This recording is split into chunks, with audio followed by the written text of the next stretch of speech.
रस्त्याच्या विकासाकरता राज्य आणि केंद्र सरकारने देशाच्या नागरिकांकडून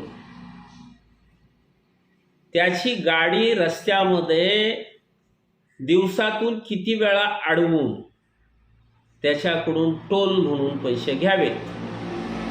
रस्त्याचा विकास झाला पाहिजे, परंतु त्याकरता देशातल्या नागरिकांची गाडी अडवून सातत्याने दिवसातून 8 वेळा 10 वेळा किती वेळा पैसे घ्यायचे, यावर केंद्र आणि राज्य सरकार काय विचार करणार आहे का नाही?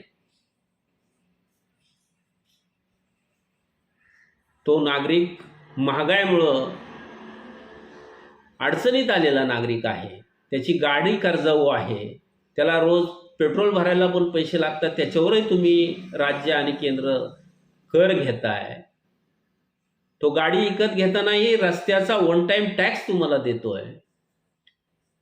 मग रोज उठून ठीक आहे ना, 24 तासातनं तुम्ही 1 वेळा टोल घ्या त्याच्याकडनं रस्त्याच्या विकासाकरता, परंतु एक टोल झाले की दुसरा झाले की तिसरा, ह्याला काय मर्यादा नको का? 24 तासात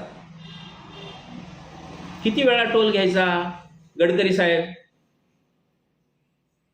लोक गप्प आहेत याचा अर्थ त्यांना त्रास होत नाहीये का? लोकांचा अंत पाहू नका। नागरिक अत्यंत दबावाखातर आपणाला टोल देत आहेत। जनतेचा आवाज सरकारने ऐकावा। एक राज्य 24 तासाकरता एकच टोल, ही आमची मागणी आहे। आणि या मागणीकरता महाड येथील चांडवे टोल प्लाझा नवीनच तयार होतो आहे, त्या ठिकाणी युवक राष्ट्राचं राष्ट्रगीत 15 ऑगस्टला ह्या सरकारला ऐकवणार आहेत। आम्ही आझाद देशाचे युवक आहोत, नागरिक आहोत, आम्हाला आझाद जगू द्या। आमचा आवाज ऐका, दाबू नका। आणि जर तो आवाज तुम्ही दाबलात तर परिणाम आज देशाचे शिक्षण मंत्री धर्मेंद्रजी विद्यार्थ्यांचा आवाज दाबला म्हणून गेलेले आहेत। आणि ह्या टोलच्या संदर्भात जर जनतेचा आणि ह्या युवकांचा आवाज तुम्ही ऐकला नाहीत तर अजूनही कुणाला तरी जावं लागेल।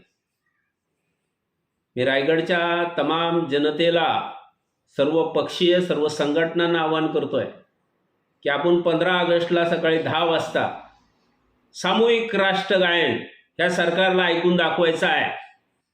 हे राष्ट्र आमचं आहे, आम्ही या देशाचे आझाद नागरिक आहोत, तुम्ही आम्हाला गुलाम बनवू नका, आमच्या पैशावर दरोडा टाकू नका, तो अधिकार तुमचा नाही। आम्ही सोखुशीने 24 तासातून 1 वेळा टोल भरू, पण एक टोल भरल्यानंतर 24 तासात दुसरा परत आलेला टोल आम्ही नागरिक भरणार नाही। जय हिंद, जय महाराष्ट्र।